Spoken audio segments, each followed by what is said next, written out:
afternoon. Welcome everybody. Glad you made it all the way to the back of the ship here in time for us to leave. So we got a few minutes here to learn about our next stop actually. So welcome, my name is Mark Tetzel. I'm with the Association of National Park Rangers. This is a group of folks that are a nonprofit group that helps support the park ranger profession across the country, as well as the mission of the National Park Service. And along that, we also provide training and educational programs for not only our members and other park rangers, but for the public at large as well. So that's why I'm here. ANPR has a program agreement with Royal Caribbean where we put members on the ships going up to Alaska and provide enrichment presentations like today. So that's why I'm here. If you were with me on Saturday, Saturday, I think is the first one. 2 days. All running together right now. Welcome back. Glad you came back and didn't scare you off. If you weren't, let me give you a little bit about myself. I started as a park ranger at San Antonio Missions National Historical Park in 1989. So I've been doing this for a few years. Became a member of the ANPR not long after that, so I've been a member for several decades. Worked mostly in my hometown of San Antonio. In fact, I've always worked there. I've been going around to different parks. So some people ask, why do you have a native Texan talking about Alaska? I do get around more and more than that. And despite our bus driver today said you split Alaska in half, you're still larger than Texas. We'll see about that. I mean, Texas we got a lot of other things that are big. But I have visited my last half of my career here. I've been in training in the National Park Service, and as part of that, I have now visited, as of this morning, 242 of the 430 units of the National Park Service. I had never made it to Sitka until today, and it was really a great day. One of the things I've been responsible for in the last half of my career is a leadership program for new facility managers in the National Park Service. One of my students was here, so he took us around and we had a great time seeing the sites at Sitka. So I'm at 242 out of 430, more than half of the parks in Alaska. I still have not made it to Marion Land Bridge or Cape Krusenstern, some of those that you have to hike in for a couple of days just to get to the park. But I made it to most of the ones on the road system except for Wrangell St. Elias, which is the largest national park. I hope to get there soon. Probably when I retire. World never goes there. Oceana. Yeah. So today we're going to talk a little bit about our next stop in Skagway, Alaska. Using this little building right here as a sort of a story to start with. The Jeff Smith's Parlor in downtown Skagway. It's one of those really fun stories about the Klondike Gold Rush that we celebrate at Skagway, Alaska. But just to give you a little bit of an idea, and my clicker's not working, here we go. All right, I'll have to do it manually. There we go. Klondike Gold Rush National Historical Park is based in Skagway. It's got 3 units in Skagway. A little area downtown where the main visitor center is. We'll probably all see that as we get in off the ship, the main street right there. Some of the buildings along that main street are in the park as well. And then if you go a little bit further up out of Skagway, you hit the White Pass Trail route. Most of that is in the National Historical Park. And then a little bit west of that, you hit the Chilkoot Trail route. And that's also part of the National Historical Park. So it's really a beautiful area, a beautiful spot to go see. And with those 2 historic trails, if you're adventurous enough, you can go hike up into Canada if you want to, out of Skagway. Beyond the Skagway units, there is a small unit in Seattle, and we'll talk about why that's there as well coming up. So Klondike Gold Rush is one of the great last adventures of our nation's history. And along with most adventures, it spawned a whole bunch of very interesting characters, so to speak.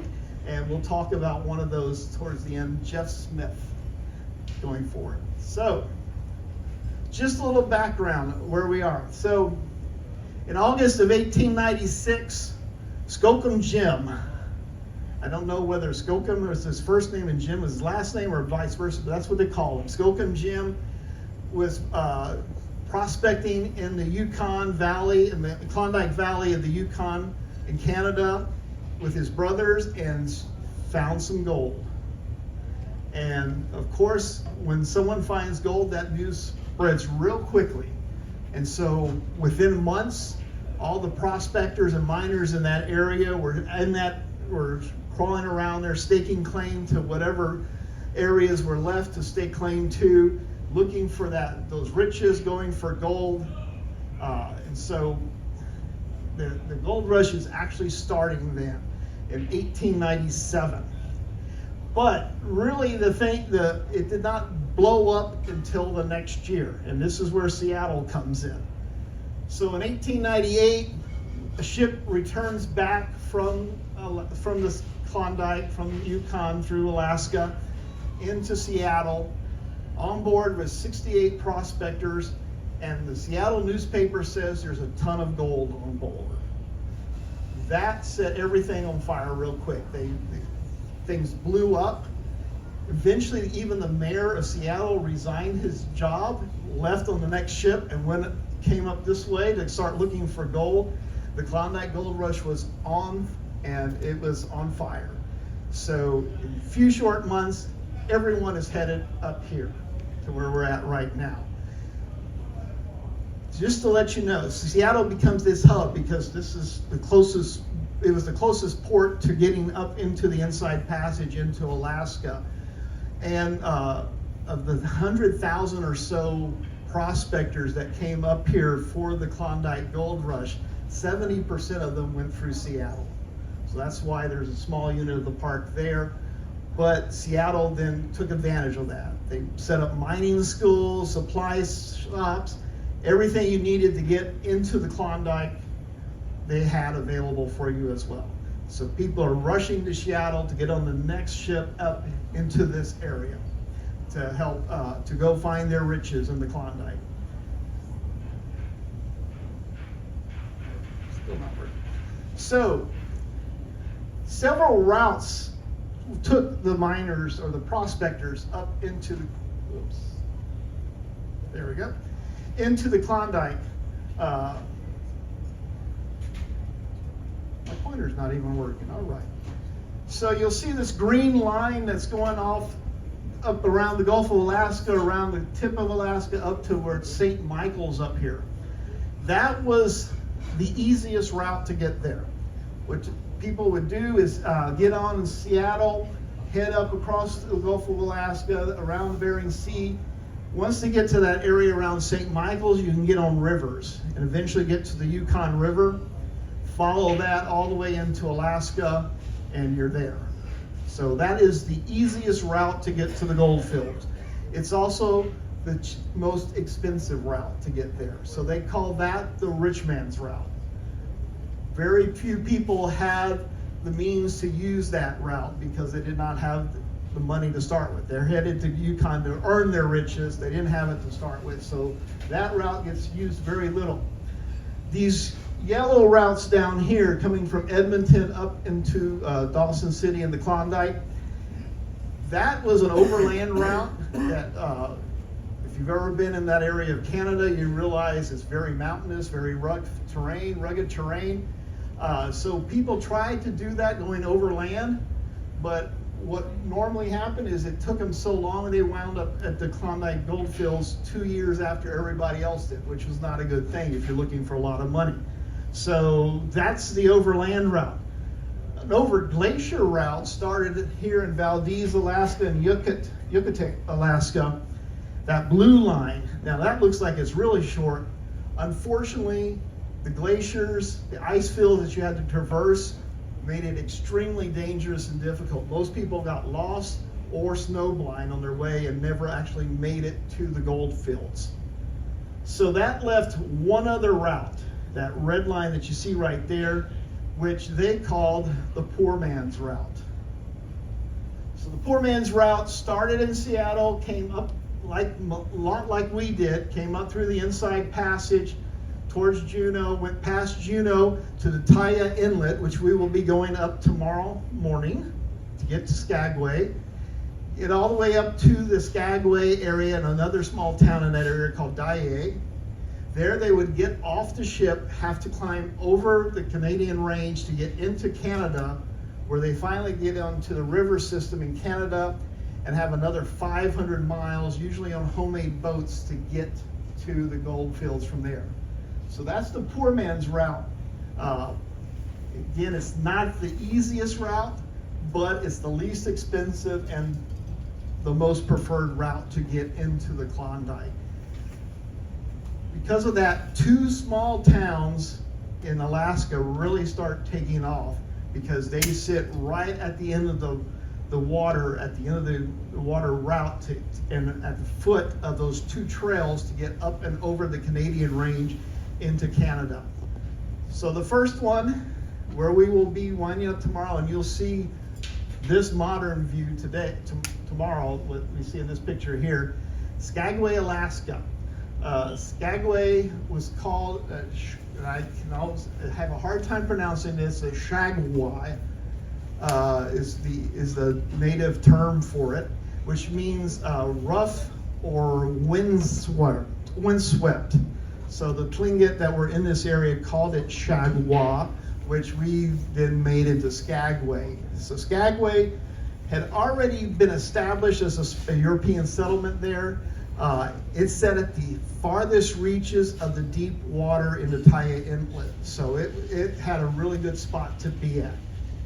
Like I said, it already has served as, had been founded, in fact, back about 10 years earlier, 1887, Captain William Moore came into this area for the first time, saw the beauty of the valley, also where it's set as a good stepping off point for the passes into Canada.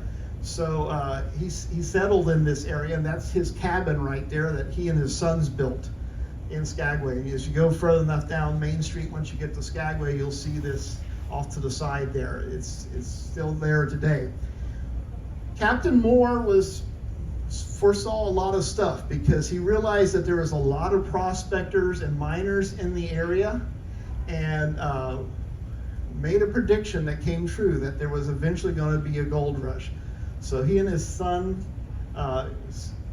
homesteaded 160 acres right there in the valley, which made him the prime person that everyone had to get through. They had to get through his land in order to get to the gold rush land. So he founded Skagway, owned most of the land around there at the times. The other small town is Daya. So if you go a little bit further up the inlet that we're going to be in tomorrow, it gets very shallow quickly. So you can't get a big ship, even a small ship, in there for the most part. You have to get a flat bottom boat to get up there. Headed up towards what was the foot of the Chilkoot Trail. And the Chilkat Tlingit had been living in this area for a long time, using that pass over the Chilkoot Trail into Canada as a way to get to, just as part of their commerce, really. So where were we? Daya. Again, very shallow, especially low tides. You may have noticed there's extreme tides in this area, so there's times where it's very difficult to get to Daya. You look right here, I finally got my pointer going. That wharf goes way, way, way out into the inlet there. So it's very difficult to get to Daya. But it's at the foot of the Chilkoot Trail, which is a little bit, there's a preferred route. So a small settlement sets up right there. The Chilkat Tlingit have already settled in this area as well. So the U.S. Army makes an agreement with them to establish a trading post here in Daya.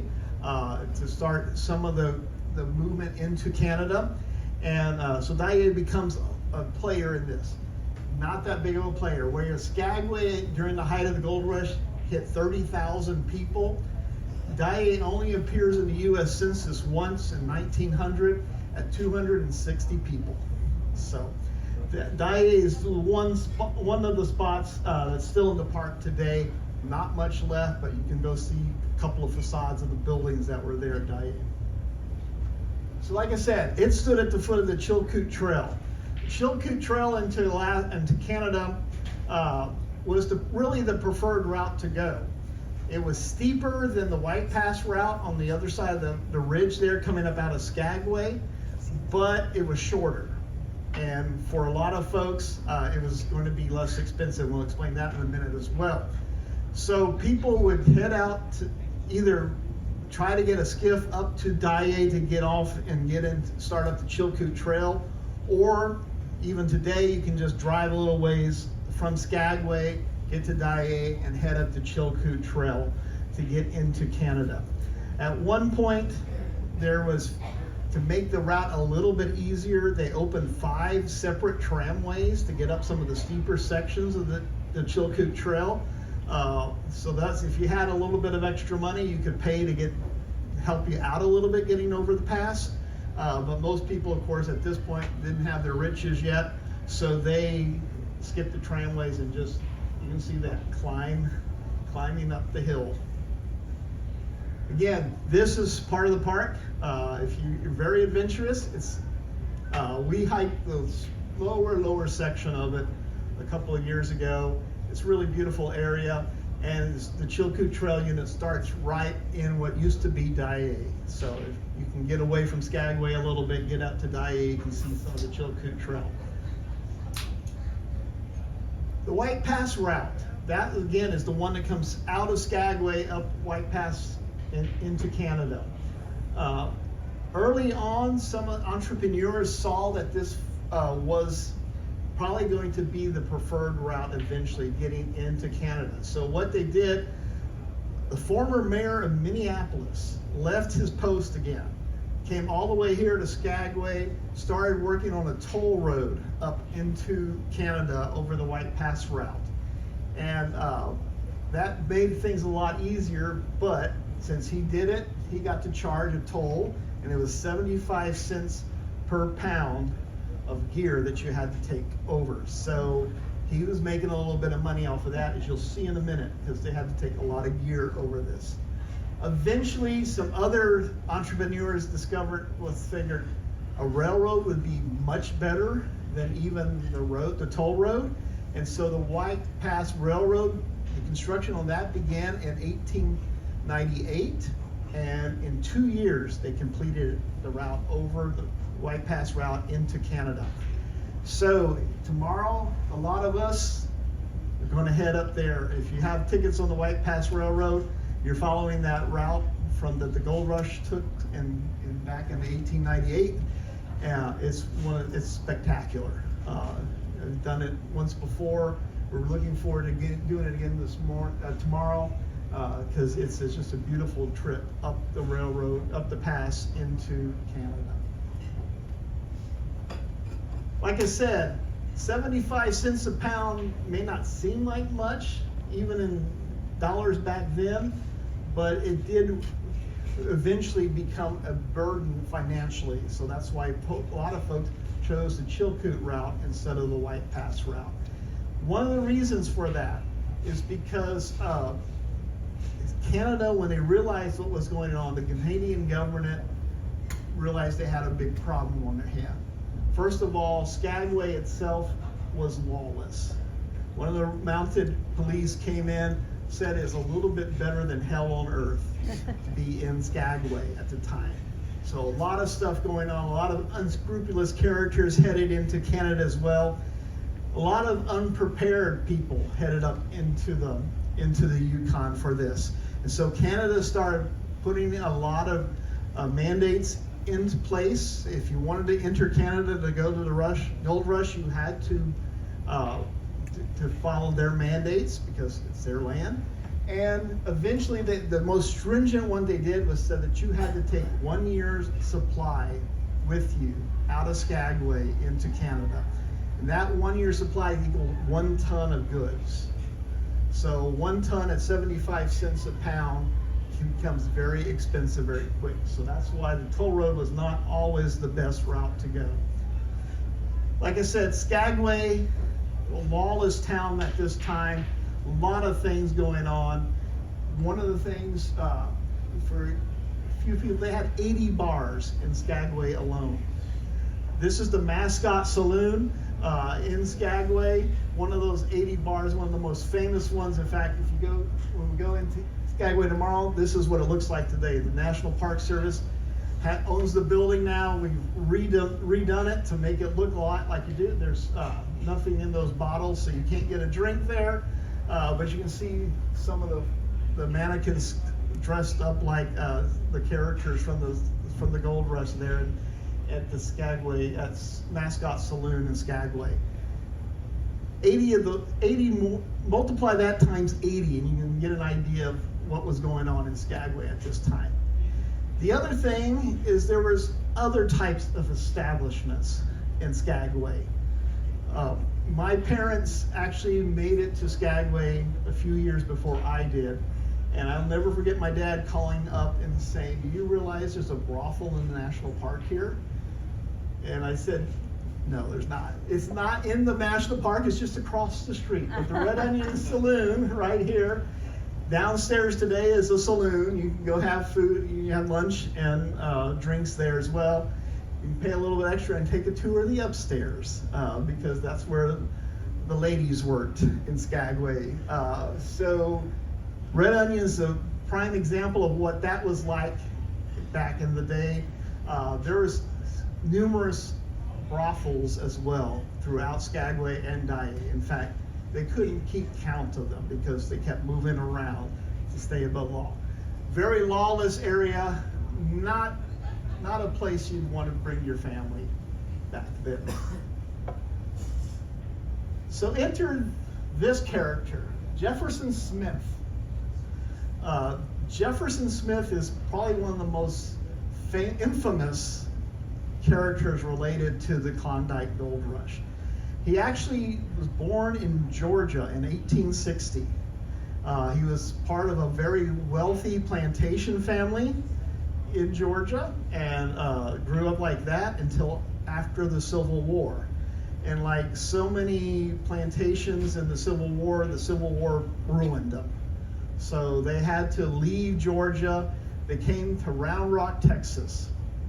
And Jefferson and Smith and his mom lived there for several years until his mom died, and then he moved to Fort Worth, Texas. During his time in Texas, he began to realize that he had this gift for conning people. So he started working different types of cons, going back and forth, and starting earning a little bit of money that way, building his business as a scam artist, really. It wasn't until he got to Colorado where he really took off. At one point, he was known as the king of the frontier con men. And he got to Denver for a while. He realized that the best way to do this, most con men had to move from site to site to stay ahead of the law. What he would do is buy the law. So he would put politicians and police on his payroll and keep running his scams while they covered for him the whole time. He had to leave Denver for a little bit to go to Creede, Colorado. If you've ever been to Creede, Colorado, it's a beautiful spot as well. Came back to Denver in the late 1880s, just before the gold rush was starting, 1884. He set up shop, bought out most of the police department, bought out a lot of the politicians, and there was it was said that at one point in Denver, just about every illegal act in Denver could be linked back to Jefferson Smith. That's how great he was. At one point, Colorado elected a new governor, Governor Waite, and Governor Waite ran on an anti-crime platform like so many politicians like to do today. When he got elected, he decided he was going to fire all these politicians, especially at Denver City Hall, that were helping out Jefferson Smith. So he fired them. Those folks refused to leave City Hall. So what did the governor did? He sent the militia and surrounded Denver City Hall right here. That's known as the City Hall War in Colorado. And for a few tense days, militia surrounds City Hall with some politicians hung up in there, refusing to leave because they didn't think the governor could fire them. Eventually, the governor stepped back a little bit, removed the militia, and then went after them legally.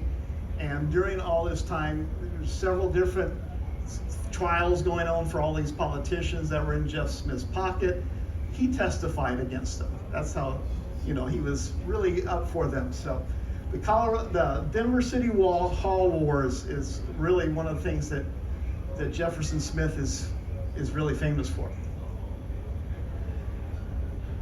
Soap scams. So Jefferson, like I said earlier, his nickname was Soapy Smith. And a lot of folks call him Soapy Smith after this particular scam that he did. The scope scam is in Denver area, he would set up a table on a street corner someplace, have a bunch of bars of soap, some currency, some dollar bills, probably a little bit more than a dollar bill, always had a $100 bill in there, which back then, of course, was a big prize. What he'd do while people were watching, he would wrap the soap in some of those bills, some of the soap in those bills, and then put paper wrapping around them. So people saw him actually stick money inside the soap. What they didn't know is that he had all sorts of associates there on the street as well. So they would be there looking like innocent bystanders as well, and Soapy Smith or Jefferson Smith would start selling those soap bars. And of course, everyone wants to get that $100 bar. What they didn't know is that all of his associates are the ones that got the soap with the money in it. So no real person won. They always went back right into Jefferson Smith's pocket. He would do this until he got about halfway through his soap. And to make things even better for him, he would then say, there's still one out there that's got that $100 bill in there. And he would start auctioning off the rest of the soap bars. So again, he's increasing his profits by multiples. And eventually, one of his associates would actually win the auction and get that $100 soap bar. But well after a lot of folks had poured their money into his scam. At one point, a police officer did catch on to this, not one that he was not paying, and so they arrested him for a short while. In the arresting report, the police officer could not remember Jefferson Smith's name. So he wrote down Soapy Smith, and that's where he got his nickname, because of the soap scam going on. So, of course, not wanting to give up the riches from the Klondike Gold Rush, but not actually wanting to go do the gold rushing himself, he heads to Skagway. And he arrives in Skagway in 1897. And he was not successful at first. He actually was run out of town or asked to leave after about a month in Skagway. So 1897, he makes his first attempt to get there and set up his operation, but gets run out of town really quickly. The next year, in March, he comes back to Skagway. And this time he's going to do it right. The first thing he does is go to the Deputy U.S. Marshal for Skagway, puts him on the payroll.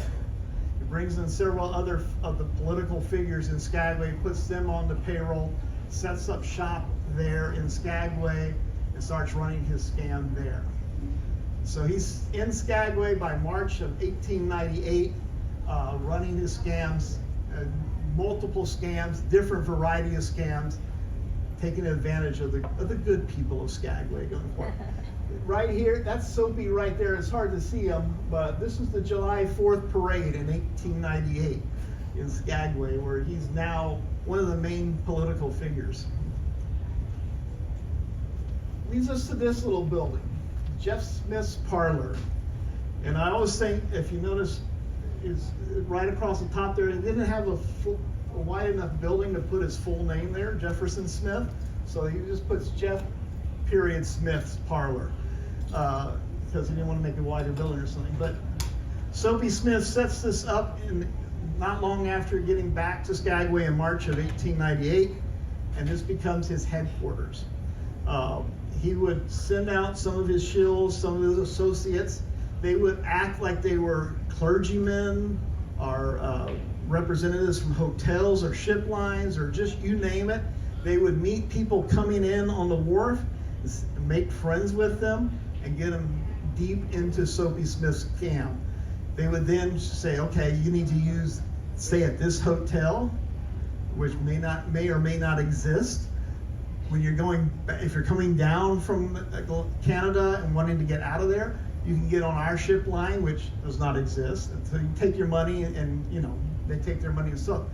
One of the best scams that he ran is he opened up a telegraph office. And in 1898, he opened up a telegraph office. Telegraph lines did not make it to Skagway until 1901. So people would go into his telegraph office, they'd send a message, they'd have all the gear there tapping it out, the wires hooked up, the wires would go to the wall and not go any further. So you could send a telegraph, but it would not go anywhere at all. So he ran this out of his little parlor in Skagway for a few months. In fact, at one point, even though Skagway had its own city hall and own municipal buildings, this really became the true city hall of Skagway, because this is where all the business happened at the time. That was until July of 1898. He's only been there a few months. Saw him in the July 4th parade. 3 days later, Soapy Smith, of course, always had enemies, and there were numerous committees around Skagway and the Klondike and the Dye area, and to help try to protect the miners, like they needed protection. And so these committees were always aiming for Soapy Smith. One of them, called the Committee of 101, really was going after him. And on July 6th of 1898, Soapy Smith, one of Soapy Smith's associates, finds a miner coming down out of White Pass on the White Pass route. He has $2,700 in gold. So he's a mark right away. So what they do is they bring him in, get him involved in a game of 3-card Monte, which is stacked against this poor miner, and before long, all $2,700 worth of gold is gone. The miner begins to protest. They keep saying it's fair. You lost it fair and square. Things start going south real quick. His associates grab the gold and run to try to get out of there and go hide the gold. And so they're never to be found again. That really upset the Committee of 101. So the next day they planned a meeting. They went down to the wharf, probably close to where we're going to dock tomorrow, set up a meeting on the wharf, and to keep Soapy and his associates away from them, they put 4 guards on the wharf. One of them is Frank Reed. And so Soapy, thinking that he's in charge of the city himself, he's the real mayor of Skagway, even though he hasn't been elected that, grabs his shotgun and starts headed down to the wharf. As he gets closer, those guards start to confront him. Eventually, a shootout happens, and both Frank Reed and Soapy Smith get shot in the heart, and Soapy Smith dies right there. Supposedly, his last words were, "My God, do not shoot." I don't know what he was planning for the guy to do when he was aiming the gun at him, but yeah, he said, "Don't shoot," even though he was going to shoot. So that's his last words. His body was dragged out of town, buried in the Gold Rush Cemetery on the edge of Skagway. And so that's the end of Soapy Smith. So he was only there really running his scams from between March and July of 1898. But he left his name all around the place. His little parlor then his game falls apart, Parlor falls apart, starts using for different things, turns into a restaurant for a while, a small hotel for a while, different types of activities going on there. Eventually, the Skagway Volunteer Fire Department gets a hold of it. They move it across the street to its location where it is today, use it as a barn for their equipment. And that's used for several decades as a barn for the Skagway Volunteer Fire Department. After they abandon it, they use it for different things going forward. Eventually, as interest in the Klondike Gold Rush expands, they turn it into a museum. And then in 2008, the National Park Service gets a hold of it. And so this is what it looks like in 2008 when the Park Service gets a hold of it, to tell part of the story of the Klondike Gold Rush, just right off 6th Street in main downtown Skagway. At that time, the building was in poor shape. All the artifacts in there were in pretty bad shape. So the Park Service starts working on a project to preserve the whole Jeff Smith Parlor. It's very difficult to do projects around here, as you can imagine. Just getting materials in here. Like I said earlier, my student, who's the facility manager here at Sitka, was talking about, everything has to come in on barge. And it's super expensive, super hard to get the logistics. So Park Service takes 8 years to preserve this small little building right here. And there's a very unique difficulties with this project. First one is that in the parlor were this moose and elk who had been battling, got their antlers locked, and died like that. So of course, Soapy Smith had to get it stuffed, put it in the back of his parlor, and it sat there for all these decades. So you had this two big animals there in the parlor that we needed to get out of there before you could do any preservation work. So it didn't work to go through the front door with it. So they had to take down part of the wall just to get the moose and the elk out. And there they are going down the street at Skagway. The other problem we have a lot with historic buildings in National Park Service, well, everywhere, is that most of the time these are just put up for temporary use. So same thing with Jeff Smith's Parlor. So they don't give them good foundations and stuff. So they had to jack the whole building up to put a foundation underneath the building. So there you can see some of the workers doing that. That was the first step. Once you got the moose out, you jack the building up and give it a foundation so it doesn't fall down on you. Next step, lots of rotting wood all around the siding. So they get in there, pull off some of the older stuff, that whatever they can save, of course you save, but you get in there and just make sure you get good siding on the whole building as well. For most of us who are homeowners, you also know roof is always a problem. Oops, sorry, I jumped ahead. They also had to remove the entire floor. So we got the foundation in place here now. Before we put it back down on the foundation, they had to put a whole new floor in because it had rotten away. So this is the parlor without the floor in. The roof, again, that's what I was looking for. The roof was in terrible shape, water leaking into the actual exhibits and artifacts that were sold, so they had to redo the whole roof. This was a newer roof, not equal to what was in place when Jeff Smith was there. So they created a whole new shape roof and had to redo the whole roof in the building. But it's very, it feels very rewarding when you take part of these projects. So this person here on the right is Corey Toll. He's actually still works there. He's a former student of mine.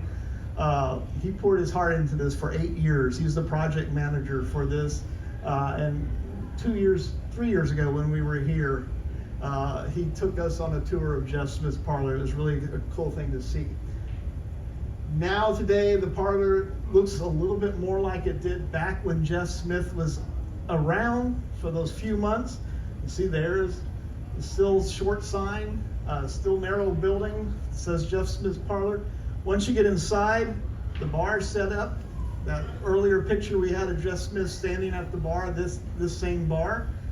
No alcohol in the bottles again, so if you go there tomorrow, you're not going to get a drink there, but you can see what a little bit about what it looked like.